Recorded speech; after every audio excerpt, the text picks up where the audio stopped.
Madlang people, mabuhay! Hello, good morning everyone! It's me again, syempre si Aling Maliit, so si Juvie. So ngayon guys, nakapagluto po tayo ng breakfast, diba? So kahapon hindi talaga kinaya, kasi anong oras na po ako nagising, pero kanina medyo maaga ako ng konti. Pero sabi nga, diba, kahit ganun pa man, kahit konti lang yung kinaaga mo, kailangan mo pa rin tumayo.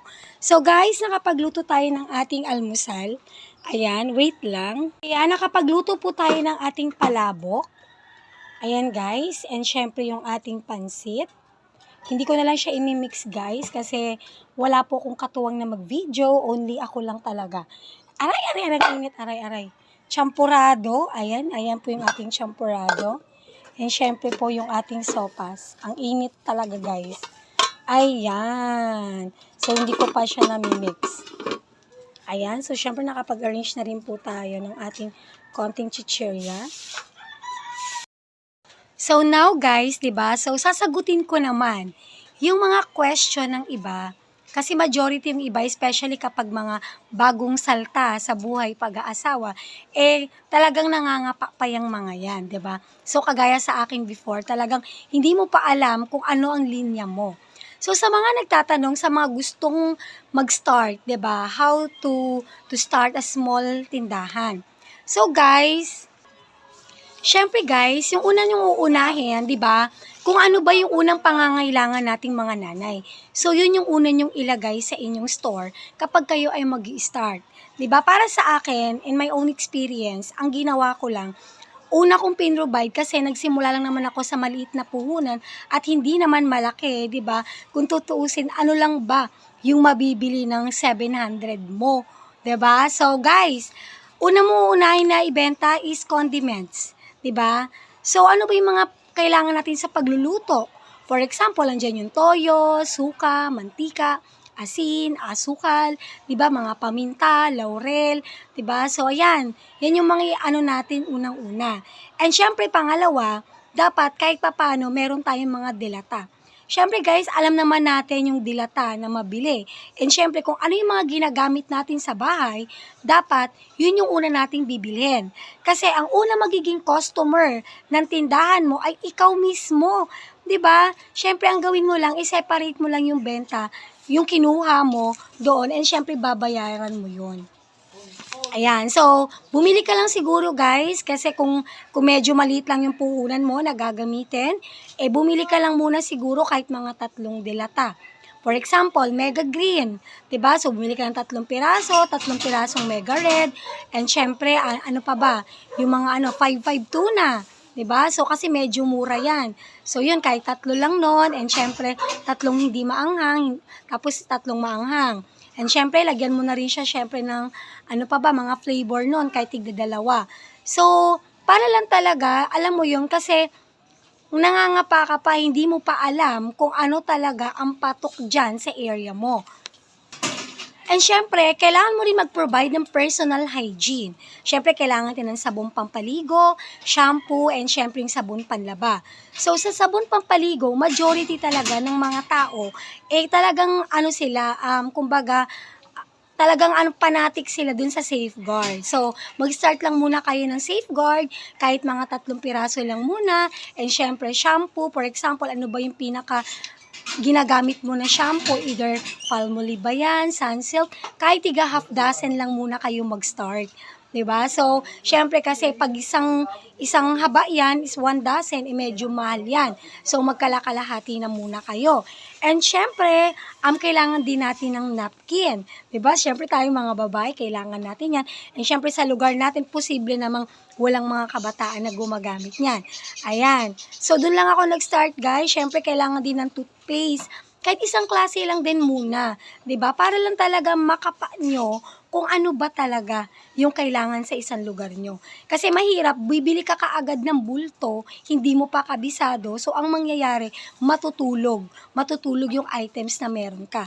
Ayan. And syempre guys, kailangan dito ng kape. Di ba? So kasi guys, majority sa ating mga Pilipino, hindi na nabubuhay pag walang kape. Diba? Talagang hinahanap na ng panlasa natin. So, ano ba yung pinaka sa palagay mo na talagang patok sa masa? Dito kasi sa area ko is Blanca Twin. Ayan, number 1 and Copico Brown. Yan yung mga ano sa akin. And syempre, meron din gusto ng matatapang, 'di ba, yung mga black coffee like Nescafe. So depende yan, 'di ba? So ang gagawin niyo muna, maghanap kayo ng mga grocery na nagbibigay sila ng half-half dozen. Kasi meron naman yan, yung mga tigli 5 piraso, mag-start lang muna kayo sa ganon.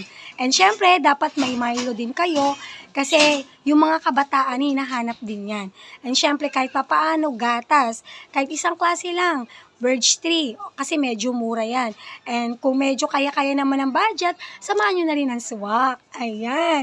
And syempre, ano pa guys, kailangan din tayo na may noodles. Kasi syempre, pag malamig ang panahon, madali ang lutuin, di ba? So, mga noodles guys, depende na lang sa inyo.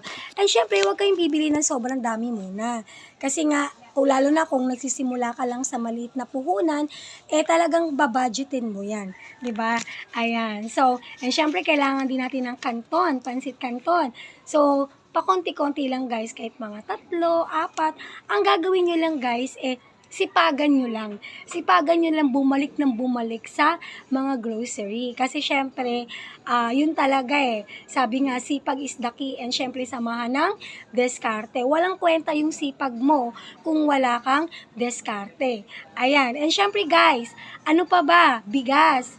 So guys, kung wala ka pang pambili ng isang sako, bumili ka muna ng 5 kilos. 'Di ba? So ganun lang ako nag-start, 5 kilos. Yun nga lang talaga nakakapagod. Minsan 3 times kang pupunta ng market. Minsan 4 times pa. Kasi magkano lang ba yung perang pinapaikot mo? 'Di ba? Sobrang konti lang nun. Ayan. And syempre, samahan na rin natin ng konting biskwit.